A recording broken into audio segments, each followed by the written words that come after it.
200 Hezbollah के ठिकानों को पूरे लेबनान में निशाना बनाया है। हमले जो हैं वो बीरूत शहर के सबअर्ब इलाके में हुए।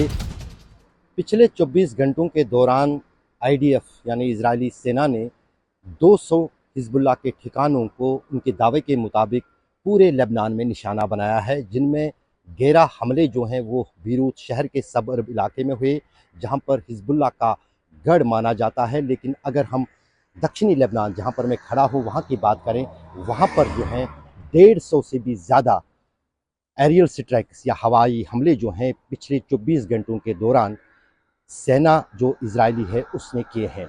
चुन चुन कर हिजबुल्लाह के ठिकानों को पूरे लेबनान में, खासतौर से दक्षिणी लेबनान में निशाना बनाया जा रहा है। दरअसल मैं आपको यहाँ समझाना चाहता हूँ, ये मेडिटेरियन सी है।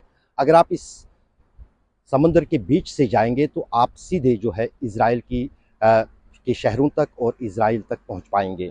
लेकिन यहाँ पर जो है इस समंदर में जो है अमेरिकी सेना तैनात है। उनके युद्धपोत और उनके बेड़े के जहाज़ जो हैं, समुद्री बेड़ा जो है वो यहाँ पर तैनात है। इस मेडिटेरियन सी में वो हर एक हरकत पर यहाँ नज़र रख रहा है।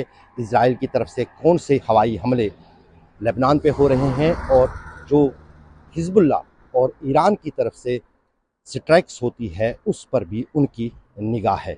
लेकिन यहाँ सोमवार को इजरायली सेना ने घोषणा की थी कि वो दक्षिणी लेबनान में घुस चुका है, जिसका खंडन पहले तो हिजबुल्लाह ने किया, लेकिन मंगलवार को हिजबुल्लाह ने माना। जो ही इजरायली सेना ने ज़मीनी तौर दक्षिणी लेबनान में घुसने की कोशिश की तो उन पर घात लगाकर हिजबुल्लाह ने हमला किया, जिसमें इजराइल ने माना है कि अलग अलग जगहों पर उनके 9 सैनिक हिजबुल्लाह के हमलों में मारे गए हैं, जबकि हिजबुल्लाह का दावा है कि मारे गए सैनिकों की संख्या काफ़ी ज़्यादा है। इस बीच जो है तनाव अब पूरी तरह से बेरूत के साथ साथ दक्षिणी लेबनान में कुछ ज़्यादा ही बढ़ रहा है। यहाँ पर ज़मीन पर इजराइल की सेना जो है वो युद्ध लड़ रही है हिजबुल्लाह के साथ। आज शुक्रवार का दिन है। आज काफ़ी महत्वपूर्ण दिन इसलिए है क्योंकि आज जो है हसन नसरुल्लाह को सिंबॉलिक तौर पर दफनाया जाएगा।